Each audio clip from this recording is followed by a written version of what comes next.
right, so the state has a couple options facing a $10 to $12 billion budget deficit. It can go in and do the hard work like every family does when it has an issue with its budget, and it can make cuts, and it can decide what's really, really necessary spending and what's simply not. Or it can turn around and just increase taxes or find new streams of revenue so they can continue their out-of-control spending. This segment is brought to you in partnership with our friends at Future 42. Turn your frustration into action at future42.org. All right, Republican State Representative Drew Stokesbary, for years in Olympia, he was the budget guy for Republicans. So he'd sit in the room with Democrats.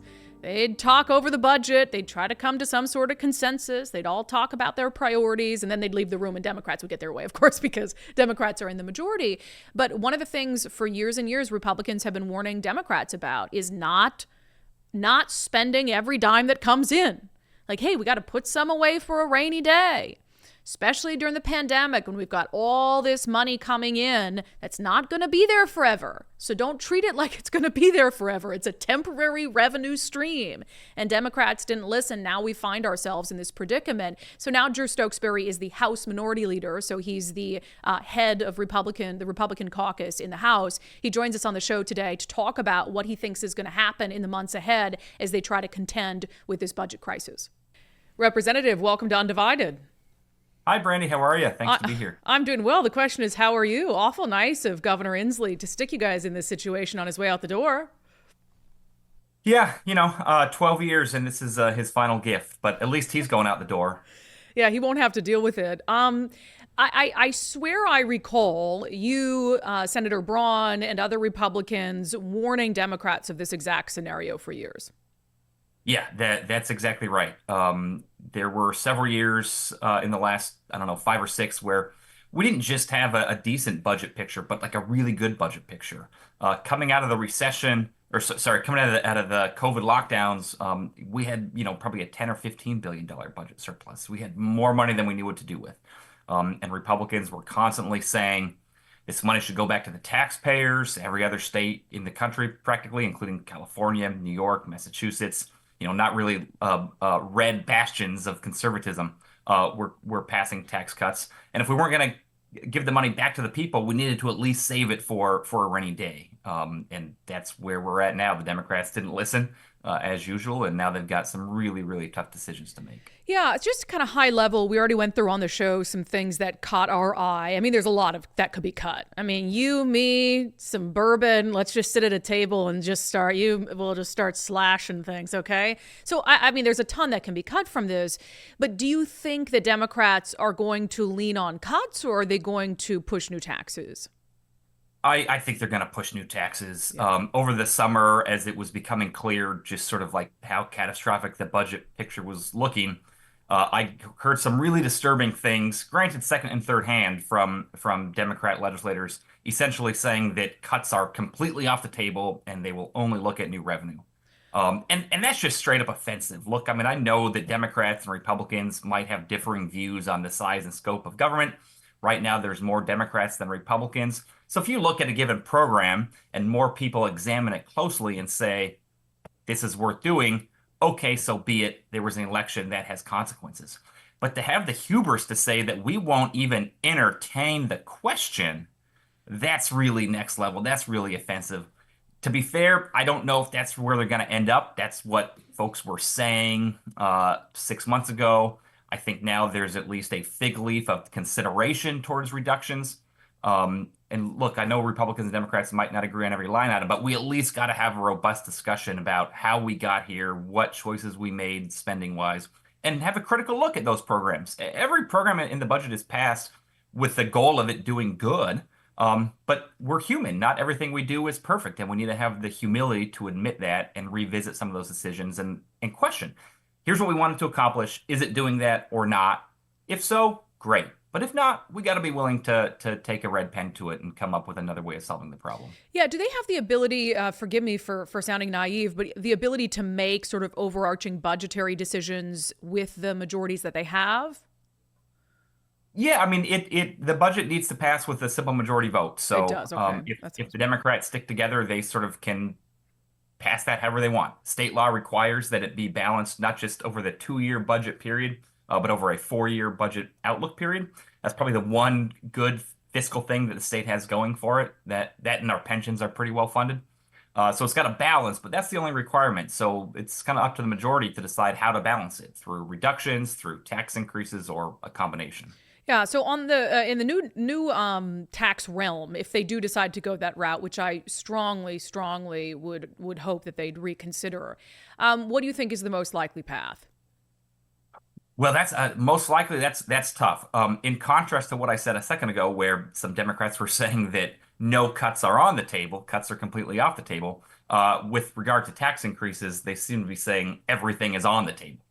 Um, there are certain taxes that are going to be more politically palatable because ordinary people don't see them. If the Democrats raise the sales tax or raise the property tax, all 7 million Washingtonians would see that show up pretty quickly. So that's pretty unlikely. Yeah. I think more likely is trying to change some of the taxes on business around the margins, perhaps going after some of the bigger businesses. Um, there is an idea to increase the real estate excise tax that has been around for a couple years that would really only show up when you sell your home.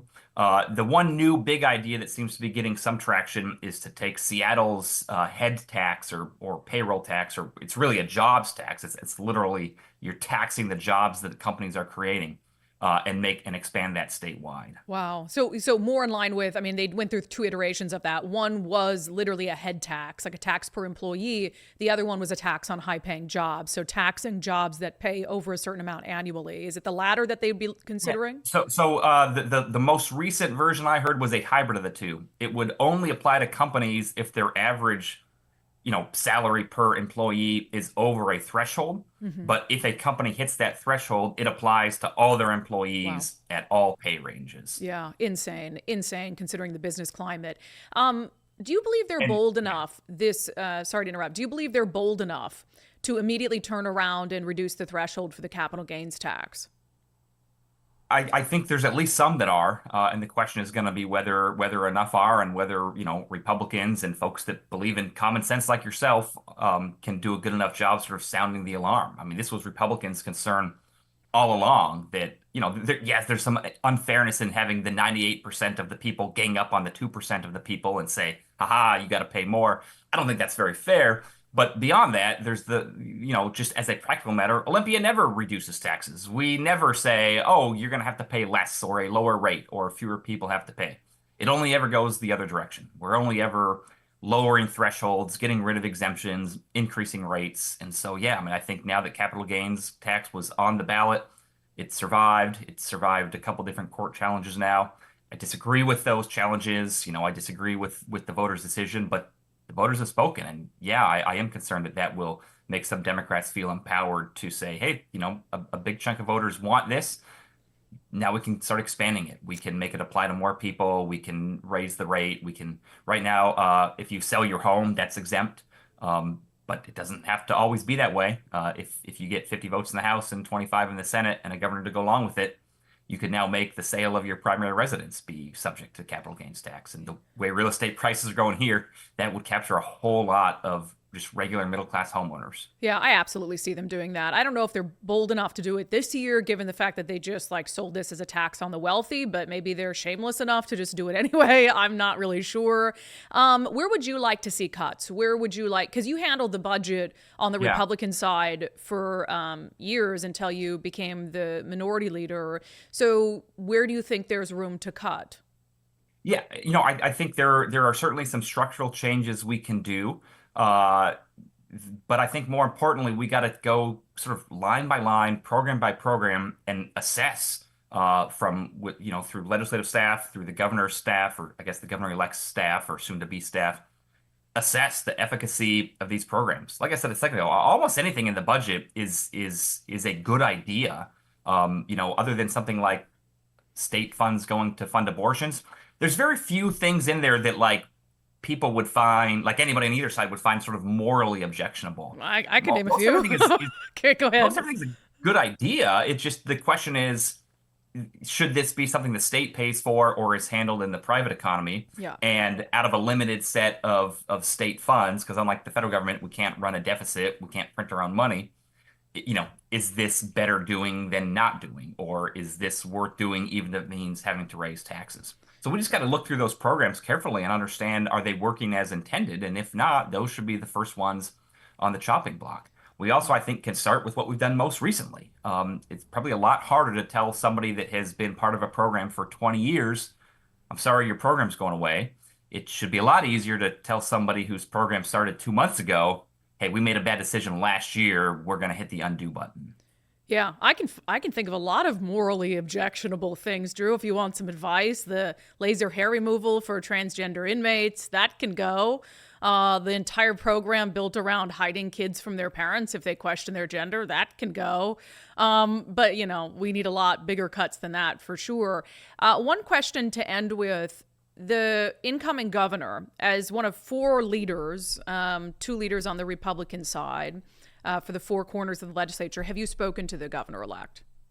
I've not spoken to the governor-elect. I've spoken with his staff. I'm meeting with him in a couple of weeks.